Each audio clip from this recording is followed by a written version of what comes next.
Okay, in this video I will be going over integration. So, let's get started.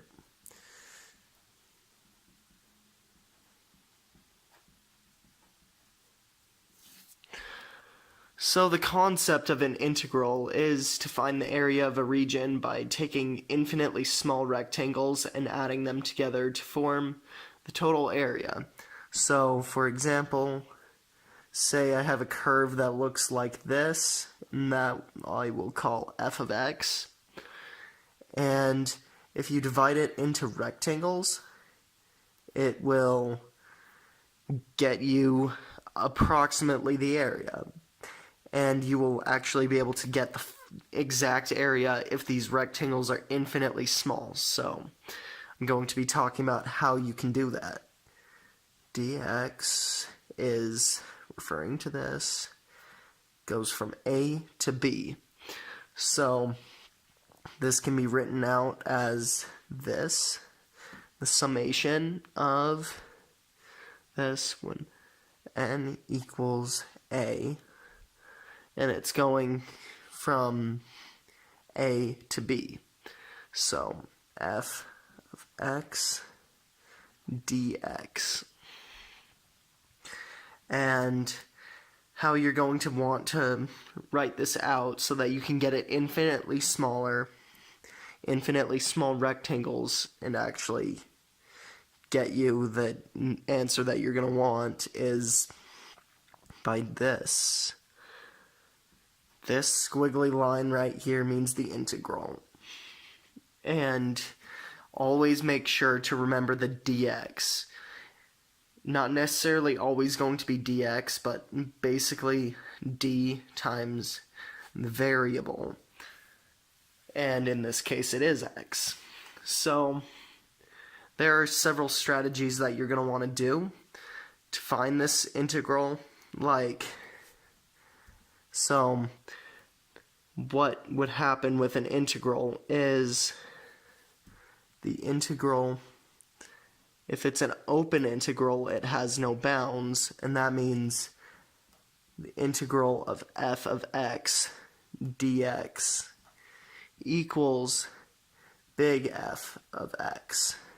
So that means if you derive big F of x, you're going to get little f of x. So if I wrote it out in a way that might be a little easier to understand, f prime of x dx. So the integral of f prime of x dx equals f of x. So there are different ways that you can evaluate an integral, but how you evaluate is by taking the antiderivative. So basically figuring out the function that would be derived to get the original function. So what I'm going to do is I'm going to write out how an integral would be evaluated. So you take the integral from A to B of f of x dx equals f of b minus f of a. So big F of a. That means this is the antiderivative of the function with b plugged into it, and then the antiderivative of the function with a plugged into it. So I'm going to show an example now. If you were to find the area under the curve x squared when x is between 0 and 1. So let's just draw it out so that we can really see what it would look like. So this is what x squared looks like. That's when y is 1 and x is 1. So What this question is asking is to find the area under this said curve. And that can be evaluated like so. 0 to 1 x squared dx equals 1/3 x cubed evaluated from 0, from 1 to 0, or 0 to 1. And notice, this function, if you derived x cubed, that would get you a 3, and you would end up, the derivative of this is x squared. So, a general trend for the polynomials is the integral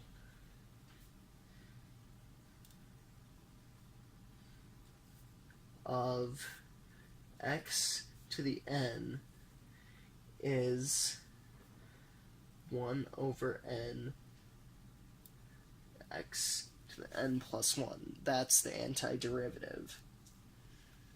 So it's essentially the inverse of the concept talked about before, where the derivative of x to the n is n times x to the n minus 1. So these two are very clearly correlated together. And let's just go over another example. 4x cubed plus 2x from 0 to x 2. So the integral will just be written out as 0 to 2 of 4x cubed plus 2x dx. And that would get you x to the 4 over 4, and that's just 1, plus 2 over 2 x squared. And that will just get you, evaluated from 2 to 0, you'll end up with x to the 4 plus x squared from 2 to 0. That gets you 2 to the 4 plus 2 squared minus 0 minus 0. And that equals 20. Okay, let's move on to something a little bit different. So, we're going to be taking the antiderivative for a trig function now. Let's just take it like this. Sine of x dx. The integral of this, notice it's an open integral, so all you're going to be finding is the antiderivative. So that will end you up with negative cosine of x plus c. Plus c, the c is referring to a constant that can go away when something's derived, because remember, if you derive something like 3x plus 2, you get 3, and that would just, so 3 plus 0, because the derivative of a constant is 0. So if you're doing the antiderivative, you need to get back to the function that was initially there. So that's the purpose of this, is just to represent that unknown number.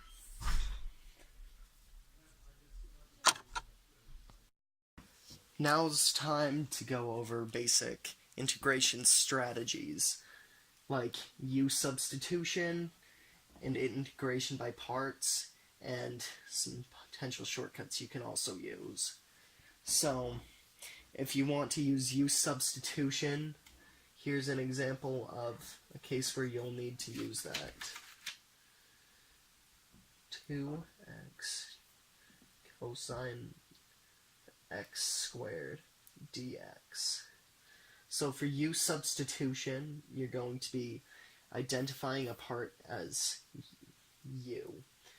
And in this case, you're going to want to identify the inside of cosine as u, so the x squared portion. So if you were to derive that, you would get du dx equals 2x, or du equals 2x dx. Now what you can do is substitute the part from here with du. Notice there's this portion and this portion can both be substituted for du. So what you will get is, since this is now u, you will get cosine of u times du. This is much simpler to integrate. So now what you can do is take this and just integrate cosine. The integral of cosine would just be sine of u. So now you know sine of x squared is the integral of this given function. And now for integration by parts. Integration by parts is another concept which can be represented by this concept.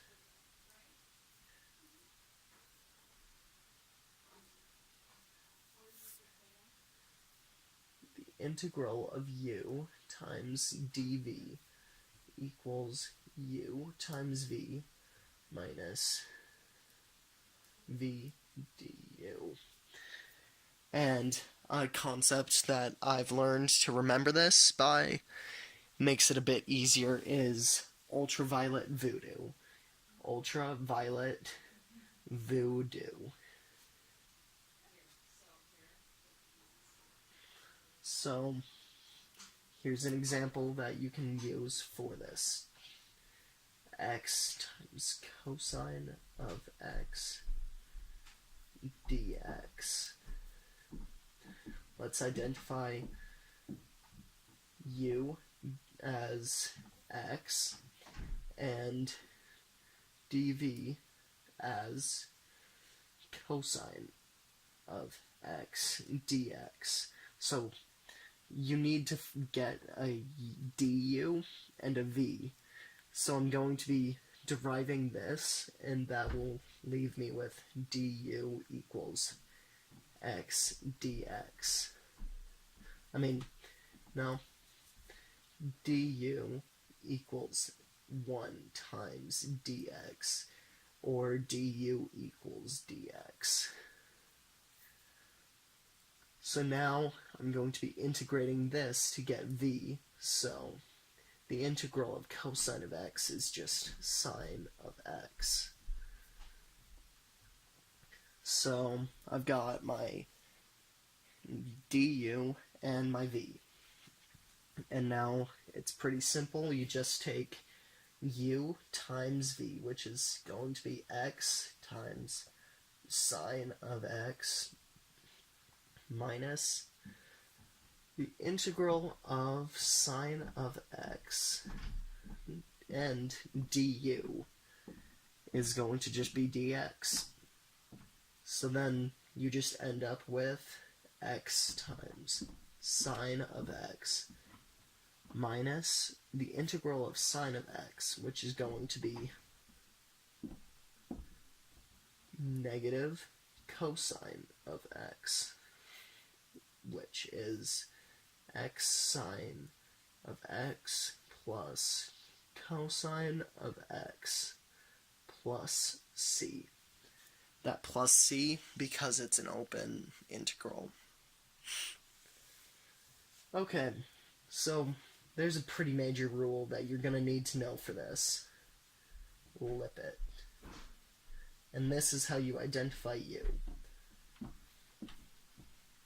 So, logs, or logarithms, which is like log of 10 of 5. Just something like that. Inverse trig. Polynomials. Exponents. And trig. So you have to follow the top of the list would be the highest priority to be u. So that means you have to choose u as the log in the function if there is a log. Okay, so there's a pretty useful shortcut that you can use in this that can only be used in certain circumstances. As in, if a polynomial multiplied by something else and u is the polynomial, then this can be used. So, for example,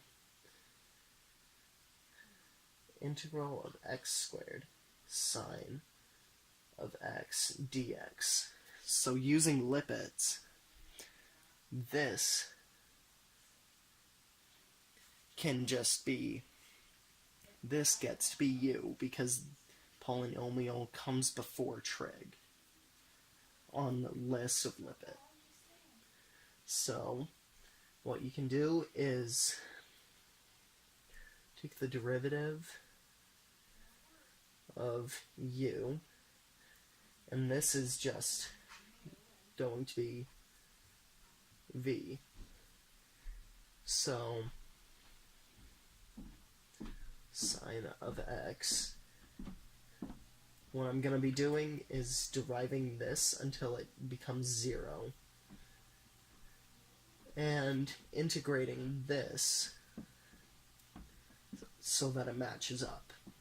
So I'm going to have negative cosine x, negative sine x, and cosine x. And then what I'm going to do is multiply this by these, and this is going to be positive, negative, positive. And I'm going to take these now and multiply them together. I'm going to get x squared times negative cosine x. So that'll get you negative x squared cosine x. And then pull minus negative 2x sine x. Or that's just going to end up being positive.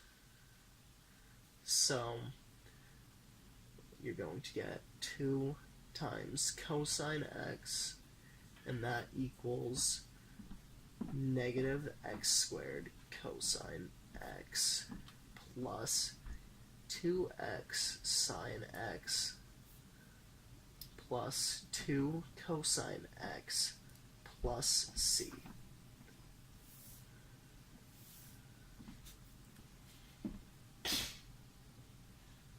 And thank you for watching my video.